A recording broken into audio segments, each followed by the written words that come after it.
niche to another. What this means is you need to pull people from either from not knowing anything about your brand into awareness, or it might be moving them from awareness of your brand to consideration. So that might be when they're going, oh, maybe I could put this piece of furniture together actually. Or it might be moving people from already considering your product into that purchasing phase. So there needs to be a reason for you creating. You need to think about where on the customer journey this content is for. So when you're creating it, it's not enough to just go, here's something interesting about the company. What you really need to do is to think about how this might get someone from one stage to another. That is probably simplest when it comes to just making people aware of your brand. When you're trying to get them to move forward to make other decisions, then you need to sort of really basically have a plan behind it, have a strategy for it. So your content needs to attract the right people to your site, engage those people into leads, and nurture and help close them into customers. So you don't want to just think about yourselves and go, well, I'm interested in this content and I like this content, so I want to make it. Think about who your customers are. If your brand isn't a sort of light-hearted, friendly brand, if it's more upmarket or more serious, then you don't want to be creating sort of light-hearted content. You want to be creating content that fits with your brand because that's what your potential customers want. That's what makes sense for your organisation.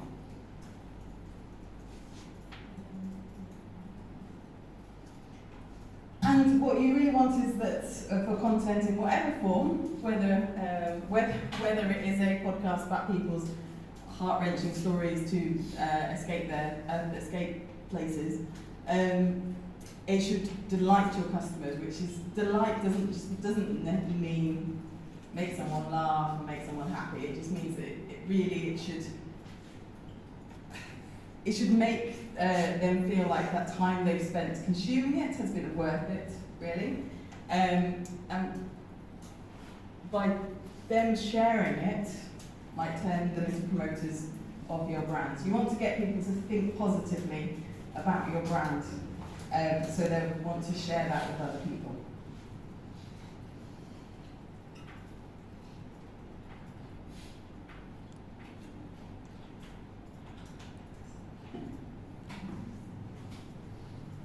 So this is from Llewellyn, which is in the reading list. And this is a strategy about what makes effective content marketing. Just another way of looking at it. It says that it needs to attract, digital marketing generally, content marketing needs to attract, engage, and delight. So things that can attract your customers are the tools that are going to attract your customers. Might be ads, it might be videos, blogging, social media, content strategy. And then when you actually want to engage those customers, so once you get them from this stage into engagement, so that's how you're attracting them in the first place. And then to engage them, we think about lead flows, which is the flow of your lead from one stage to another and into the purchasing, ultimately into purchasing. You can use email marketing to engage. Lead management is where you're really you're not just letting your leads kind of disappear. You're using a customer relationship management system to actually to see where they are on the journey and to try and convert them. You can engage people with chatbots, and also with that marketing automation, which is things like those triggered emails or retargeting or adverts and things like that to try and engage customers. But then to delight, the things that are going to delight your audience is smart content, so content that has a lot of thought behind it. Again, you can use email marketing, you can use your chatbots or your real live chats, and more of that sort of retargeting engagement. So these are just where those different tools kind of fit in that model of getting people from one stage to another. This one's from King's North. So when it comes to any of the academic models and tools or industry expertise, there are lots of people have different views on how to do things the best way. And that's why when you are making your recommendations, when you're thinking about content strategy, it's not just picking one and kind of going, right, I need to do exactly what this person says, what this textbook says, what this blog says. You need to look at them all together and decide, okay, which of these is most appropriate for the strategy that I'm putting together, the brand. You're taking bits from everywhere, and they're all going to combine to help you understand content strategy. So King's North says to build an effective content strategy, you need to understand how to measure the value of content. You can't make a judgment on how valuable your content is until you've learned how to measure how valuable it is. And we'll be doing more on that in the next lecture. You need to be able to distribute your content effectively.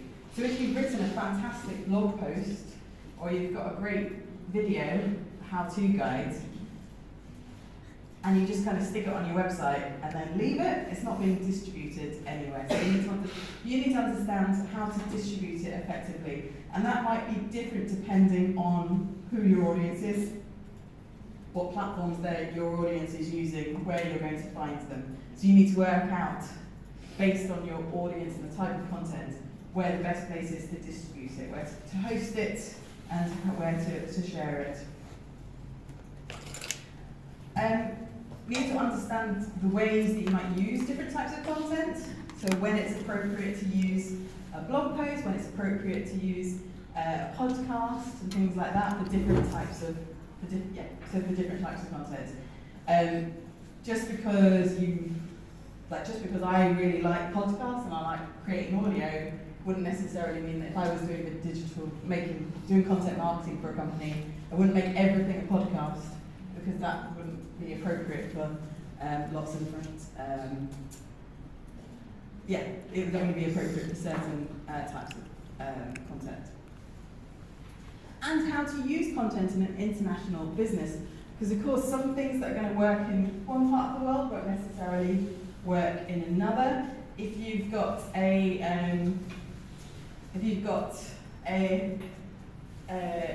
you're selling products all over the world, or you're providing a service all over the world, perhaps you're going to create some content that's going to be specific to one area, but you also, because everyone can kind of see it wherever they are in the world, so you need to make sure it doesn't contradict, or it's not going to put off your customers elsewhere. So we saw earlier, we've seen earlier this week, like there was the campaign by KFC India, and it was very much focused at their market, which was creating little, where you could create little avatars based using their little tool to be shared. So it's very much based at their Indian market, but if people came across it from elsewhere in the world, they'd probably still take part anyway, but it might not to the same level, because those messages weren't really aimed at them. But it's not going to put anyone off KFC just because it wasn't aimed at them. So just really think about, again, it's different depending on your business and where you do business, but using content internationally is a challenge. So this is a framework from the Content Marketing Institute, which is a very good place to look for any detail about. So if you go look at their website, there's obviously lots and lots and lots of guides for how to do good content marketing and things to consider. They do a lot of content marketing themselves to promote the institute. So in your framework for content marketing, this is one framework you could use. You need to understand the purpose and goals of your content. Why are you creating it? What value will it provide to your business? So effectively, what you're going to do with this is, if you've got an idea for a piece of content for your brand, write this out, effectively write a report, put together a presentation that's going to explain these things. You need to be able to answer these questions when you're coming up with an idea. Otherwise, you're not going to be able to get the resources to be able to create that content. So why are you creating it? What value will it provide? Who are you creating it for? And how will they benefit? The benefit to them needs to be something other than they become aware of our brand. The benefit to them might be literally it's going to delight them. But it might be that they'll have more of an understanding of a certain, of how to do something, or they will feel like they've learned something, so value might be educational as well. Think about the story. What specific, unique and valuable ideas will you build your content assets around? So the assets are things like the images, the audio, the case studies, all of the things that you collect need to be built around a narrative, a story. Because ultimately, all content marketing really needs to tell a story. What's the process? So how are you actually going to create this? What kind of time frame are we talking about? Is it going to take a long time to gather the content? So for example, the podcast by UN Refugee Agency, that process is a long one. It's about finding the right people, seeing if they want to share their stories, convincing them to tell their stories, arranging to actually go and speak to them, and then how are we going to present it, how's it going to work. So the process of creating this piece of content. Might not all be that complicated. It might literally be the information about how to build this piece of furniture is already in the manual, so it's just about turning that from the manual into a written piece of content. Measurement. This is very, very important. If you can't gauge the performance of that content, then you can't, you don't know if it worked, you don't know if it was a valuable use of time, you don't know if there was a return on investment. So you need to think about how you're going to gauge performance. Is it going to be by the number of people sharing it? Is it going to be through sentiment analysis, by seeing what people are saying about this piece of content online? Is it going to be through a call to action that's actually on like a blog post that might get you through to the website? So is it going to be click-through rates? So think about what the point, if this is all related to the purpose and goals, how are you going to measure whether it has been a success? So you can determine whether it did actually provide that value that you were hoping it would. So when you're thinking about the sorts of content that you might create for your business, this is a way that you might do it. So you're going to think about what themes are important, let's say for the year ahead. So these might be themes that are important for your business or important to your audience, both of those things. So we mentioned, for example, I mentioned like about maybe planning something for some content for New Year. That's the sort of thing you might put on a content calendar, and then you sort of work out what you're going to do for that. But basically making a list of things that you want to promote. So in your calendar, it might have literally just spring, summer, winter, where you're going, okay, these are period of times where people are thinking about different things. So stick them on your content calendar. It might be that you're launching new products at certain times, so stick them on your content calendar so you know when they are. So you're creating this plan, first of all, of when you're going to be, when are key points that you might be releasing content for. Decide some content guidelines. This might be things like your tone of voice. Is the content going to be light-hearted, or is it going to be serious? Is it going to be informational?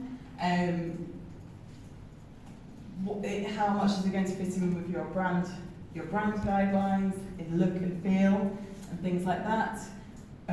Thinking about, like just basically mainly brand guidelines and tone of voice. Then of course you're doing the content creation editing, and you're not doing this all up. You're not going to do this literally in this order for all of your content for the year. Once you've got your sort of themes of the year and your content calendar and your guidelines, then what you're doing is doing these next bits for each of your pieces of content throughout the year. The content calendar is really going to help you with planning out when you're going to create it. But yeah, then you're going to create your content, you're going to edit it, publish it, or schedule it to be published. So you might create something in February that you're not going to publish until April. So at the same time, you might make something yesterday that's going to be published today. So that all of this depends on the schedule. And to be honest, that's why planning is really important. What you want to do is always leave yourself a gap to be able to. Oreo, we saw them create that Taylor Swift video within a day of the Taylor Swift dropping her new album. But they will also have planned content that they've created throughout the year. So what you want to do is make sure that you've got your planned content that you've timed, that you've got plenty of time to create, leaving yourself room to do sort of on the day things and reacting where necessary. Anyway, then your publishing schedule, distribution and promoting it wherever, so you need to really think about that as well. Where in your plan you're thinking about where this is going to be distributed, where you're going to promote it, how you're going to reach your audience. And then really, really importantly, reviewing how it's done. Don't just stick content out there, leave it and move on to the next one. You really need to be thinking about how it has performed and how you can do better next time. With reviewing as well, because you might have created some content that's going to be published in a couple of months, but be prepared when you've reviewed it to go, right, actually maybe we need to change our distribution plan for this or things like that.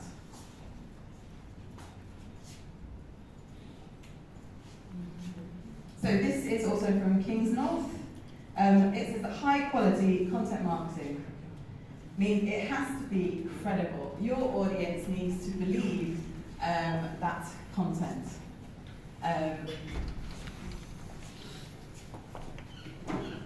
So yes, making it authentic, making sure that it's accurate. If you're doing a how to put together a piece of furniture, the audience needs to be able to trust that the person in the video who's creating it is actually doing a good job for that one. Shareable, you need to ask, will my audience want to share this? Because for lots of content marketing, well, for pretty much all content marketing, rather than adverts, that's what you want. You want it to be shared. Good content marketing is something that provides value regardless of the brand that's created it. So will my audience want to share this? Is it useful or is it fun? Does it pass the so what test? If you read or watch something, you want to feel that it's been a valuable use of your time. So you don't want your audience to be saying, so what? At the end of it, you don't want to read something, someone to read something and they go, why have I just read that? Why have I just watched that? So make sure that it is providing, serving a purpose for audience. Is it interesting? Once someone has watched or read it, are they going to tell someone about it? Are they going to make a comment about it to the person sat next to them? So, sort of related to the useful or fun, is it relevant? It's crucial that your audience does value the content. Timely, so that Oreo video, so the Taylor Swift one, if they posted it a day later or a couple of days later or a week later, there's no point in doing the video. It needed to be timely, it needed to happen that day. The same as when you've got something in your content calendar, if you're creating some content related to New Year, make sure it's actually going out around New Year. Otherwise, it's not going to be, it's going to be wasted. For it to be shareable, it probably needs to be different. Don't just copy content that other brands are doing. Ask, has it been done before? And obviously, everyone's written there are plenty of, for example, recipes that might use a particular. There are plenty of recipes using tofu, but if you wanted them to use your particular tofu, make it an interesting recipe, give it a twist of some sort. On brand and authentic. You can create some really interesting content, it can get shared a lot, but if it's not on brand, it's not going to do much to benefit your brand, because they're not going to link it, they're not going to link the two. So you want your content, it is quite difficult, this isn't an easy thing to do. Content marketing is very creative, it's a very interesting part of the job, but it's to balance all of these things is clearly a tricky thing to do. Journalism is great because you can create the content without worrying about any of this stuff, to be honest. It needs to be credible, ideally shareable, but a lot of the other bits are not so much of a worry. So yes, you want people to be interested in your content, share it, but also go, oh well, that makes me feel more positive about that brand. If they can't see that it is your brand, it's not going to make them feel more positive about it. So this is some research done into what target audiences trust, what type of content audiences trust the most, which is really useful. And if you're making reference, like let's say in your assessment, you're recommending that a brand publish, does a podcast with some case studies. You might reference this research that basically says that 60% are, 60% of respondents trust research or case studies.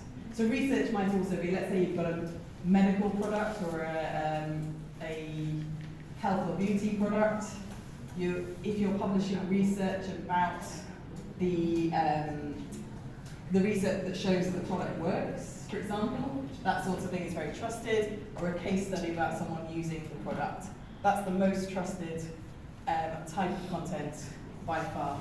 So that would be a very good one to, if you were suggesting that in your recommendations, then that would be a very good reason to be suggesting it.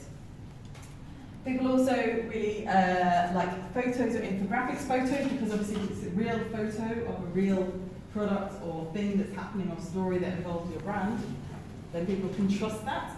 Obviously trust, as AI gets better and better, that trust might wane a bit. So yeah, just that's something to think about. But infographics, like the ones that you're going to be creating, people like those, they're very shareable. And then we go to blog posts, articles, email, then videos and motion graphics, webinars and online events, and then traditional PR, so press releases and things like that, where people are just straight up promoting their brands.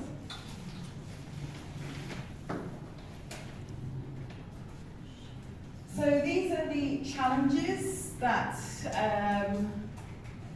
industry professionals, some research into what they found challenging in content marketing, and the number one challenge is creating content that generates quality leads, which, I mean, as we've just seen what makes a good piece of content, you can see that absolutely creating content that generates quality leads is difficult to do. And then creating content that attracts more traffic, so things that are actually going to get people to come to your website. Developing content that resonates with audiences, improving the SEO performance of our websites, finding ideas for creating new content. That's interesting. I would like, if it was me, that would be line number one. Another one, so 30% said that one of the biggest challenges is actually proving the return on investment. So that's why it's really something you have to think about before you create content, is how are we going to prove this return on investment, the value of it, and then you go through. So yeah, it's a tricky one to do. One of the things I'd say is though that when you're actually creating content marketing, the only way really that you're going to create content that does all these things is by first creating content that doesn't. So you, just because you don't know whether it's going to do all the things you need to do, doesn't mean you shouldn't try and create the content, because what you need is to actually make it in the first place to be able to test whether it's working, whether it's resonating with your audience. So you can do obviously do research into what the audience wants, what they like, what they're watching already, what they're interested in, what they need. But the way that you get better at this is by reviewing the content that you've created and going, okay, this didn't work, let's work out why, and then make something better. So making mistakes is all a part of getting better and creating more content. Better content is going to work.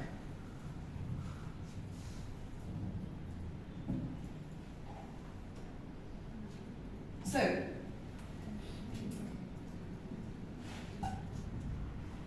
poor content marketing, and there is a lot of it about, and this can affect how well people are going to trust your good content that you're obviously going to create. But there is obviously a lot of fake news on the web. There's a lot of clickbait. There's a lot of misleading content, and things like this. And one of the challenges is making sure that your content, first of all, doesn't fall into any of these, but also that people don't think that yours does. So providing evidence for everything that you say, making sure that everything that you produce is credible.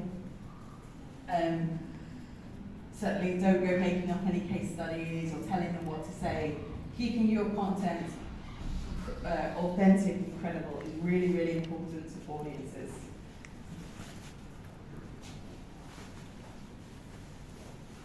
Okay, and that's basically it for content marketing. The data metrics and analysis is going to take quite a lot more, but obviously we have covered quite a bit of this in the other lectures this week. So hopefully you have an understanding of what content marketing is, what it means, an insight into some of its benefits, an understanding of what makes effective content marketing, an insight into strategy, and an overview of some of the challenges of content marketing. Honestly, the main one I really think is just coming up with those ideas to create good content. So those effective content marketing slides